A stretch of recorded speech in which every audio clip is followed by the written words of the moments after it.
जय श्री राम भक्तजन, आप सभी का स्वागत है श्री रामचरितमानस कथा के वार्षिक पाठ के 77वें दिन की कथा में। श्री रामचरितमानस वार्षिक पाठ में हम प्रतिदिन 3 दोहे पढ़ते हैं, जिससे हमारी संपूर्ण रामायण 1 वर्ष में पूर्ण हो जाती है। जिन भक्तजनों पर समय की कमी रहती है वे प्रतिदिन मात्र 3 दोहे पढ़कर 10 से 15 मिनट देकर श्री रामचरितमानस का पाठ करके अपने दैनिक सामाजिक आर्थिक जीवन में आने वाली कठिनाइयों को आसानी से पार करते हुए अपने जीवन को सफल बना सकते हैं। श्री रामचरितमानस श्री तुलसीदास जी द्वारा रचित हिंदी अवधी भाषा में लिखा हुआ ग्रंथ है, जिसे कोई भी व्यक्ति आसानी से पढ़ सकता है। इसको पढ़ने के लिए संस्कृत के ज्ञान का होना आवश्यक नहीं है। इसलिए आप सभी से अनुरोध है कि आज से ही श्री रामचरितमानस का पाठ आरंभ करें और अपने जीवन को सफल बनाएं। श्री रामचरितमानस कथा का पाठ करने से पूर्व हम शिवशंकर भोलेनाथ पार्वती माता को प्रणाम व आह्वान करते हैं, जिन्होंने सर्वप्रथम श्री राम नाम की रचना की। तत्पश्चात सभी गुरुजनों, सभी देव देवताओं को प्रणाम व आह्वान करते हैं कि वे भी हमारी श्री रामचरितमानस में सम्मिलित हों और हमें अपना आशीर्वाद प्रदान करें। बोलो जय श्री रामचंद्र की जय। तो शुरू करते हैं आज की कथा। तासु दशा देखी सकिन्ने पुलक गात जलु नैन, कहु कारणु निज हरस कर पूछे ही सब मृदु बैन। मंगल भवने अमंगल हारी द्रवौ सुदशरथ अजर बिहारी। सखियों ने उसकी दशा देखी कि उसका शरीर पुलकित है और नेत्रों में जल भरा है। सब कोमल वाणी से पूछने लगी कि अपनी प्रसन्नता का कारण बता। देखन बागु कुंवर दुई आए, भय किशोर सब भांति सुहाय। श्याम गौर किमी कहूँ बखानी, गिरा अनयन नयन बेनुबानी। उसने कहा, 2 राजकुमार बाग देखने आए हैं, किशोर अवस्था के हैं और सब प्रकार से सुंदर हैं। वे सांवले और गोरे रंग के हैं। उनके सौंदर्य को मैं कैसे बखान कर कहूँ। वाणी बिना नेत्र की है और नेत्रों के वाणी नहीं है। सुनी हरिषि सब सखी सयानी, सिय हिय अति उत्कंठा जानी। एक कही नृप सुत तेई आली, सुने जे मुनि संग आए कावली। यह सुनकर सीता जी के हृदय में बड़ी उत्कंठा जानकर सब सयानी सखियां प्रसन्न हुई। तब एक सखी कहने लगी, हे सखी, वे ये वही राजकुमार हैं जो सुना है कि कल विश्वामित्र मुनि के साथ आए हैं। जिन्हें निज रूप मोहिनी डारी, कीने स्वय वस नगर नर नारी। वर्णत छवि जहे तहे सब लोगो, अवसी देखी अहीं देखने जोगो।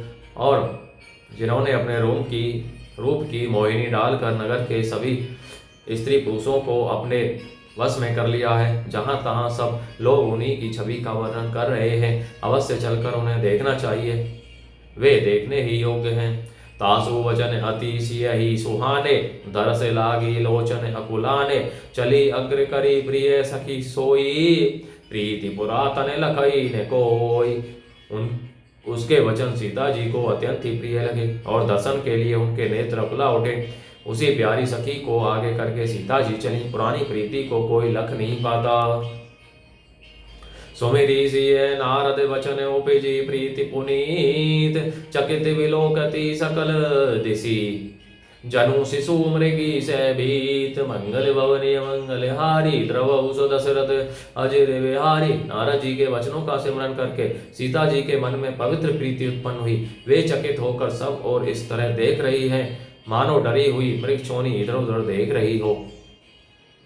कंकन किंकिनी नुपुर ध्वनि सुनी, कहते लखन सन रामो हृदय कुनी।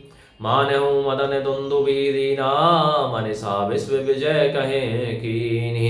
कंकन अर्थात हाथों के कड़े, करदिनी और पायजेब के शब्द सुनकर श्री रामचंद्र जी हृदय में विचार कर लक्ष्मण से कहते हैं, यह ध्वनि ऐसी आ रही है मानो कामदेव ने विश्व को जीतने का संकल्प करके डंके पर चोट मारी है। अस कही फिरी चितय देहि ओरा, सिय मुख शशि भये नयन चकोरा। भय विलोचन चारु चंचल, मनहु सकुची निमी तजे दिगंचल। ऐसा कहकर श्री राम जी ने फिर उस फिरकर उस ओर देखा। श्री सीता जी के मुख रूपी चंद्रमा को निहारने के लिए उनके नेत्र चकोर बन गए, सुंदर नेत्र स्थिर हो गए, टकटकी लग गई, मानो निमि जनक जी के पूर्वज ने, जिनका सबकी पलकों में निवास माना गया है। लड़की दामाद के मिलन प्रसंग को देखना उचित नहीं, इस भाव से सकुचाकर पलकें छोड़ दी, पलकों में रहना छोड़ दिया, जिससे पलकों का गिरना रुक गया। देखी सिय शोभा सुखूपावा, हृदय सराहत बचनु न्यावा, जनु बिरंची सब निज पुनाई, बिरिचि विश्व कहे प्रगटी दिखाई। सीता जी शोभा देखकर श्री राम जी ने सीता जी की शोभा देखकर श्री राम जी ने बड़ा सुख पाया। हृदय में वे उसकी सराहना करते हैं, किंतु मुख से वचन नहीं निकलते। वह शोभा ऐसी अनुपम है, मानो ब्रह्मा ने अपनी सारी निपुणता को मूर्तिमान कर संसार को प्रकट करके दिखा दिया हो। सुंदरता कहूँ सुंदर करई, छवि ग्रह दीप से का जनु बरई, सब उपमा कवि रहे जुठारी, के ही पट तरऊं विदे कुमारी। वह सीता जी की शोभा सुंदरता को भी सुंदर करने वाली है। वह ऐसी मालूम होती है मानो सुंदरता रूपी घर में दीपक की लौ जल रही हो। अब तक सुंदरता रूपी भवन में अंधेरा था, वह भवन मानो सीता जी की सुंदरता रूपी दीप शिखा को पाकर जगमगा उठा है, पहले से भी अधिक सुंदर हो गया है। सारी उपमाओं को तो कवियों ने झूठा कर रखा है। मैं जनक नंदिनी सीता श्री सीता जी की किससे उपमा दूं। सिय शोभा हिये वरनी प्रभु आपनी दशा विचारी, बोले सुचि मन अनुज सन वचन समय अनुहारी, मंगल भवन अमंगल हारी, द्रभौ सुदशरथ अजर विहारी। इस प्रकार हृदय में सीता जी की शोभा का वर्णन करके और अपनी दशा को विचार कर प्रभु श्री रामचंद्र जी पवित्र मन से अपने छोटे भाई लक्ष्मण से समय अनुकूल वचन बोले। तात जनक तनिया यह सोई, धनुष यज्ञ जे ही कारण होई, पूजन गौरी सखी ने आई, करत प्रकाशु फिरई पुलवाई। हे तात, यह वही जनक जी की कन्या है जिसके लिए धनुष युग हो रहा है। सखियां इसे गौरी पूजन के लिए ले आई है।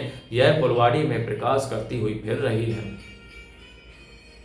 जासु बिलोकी अलौकिक शोभा, सहज पुनीत मोर मनु छोभा, सो सबु कारण जान विधाता, फरक ही सुबद अंग सुनु भ्राता।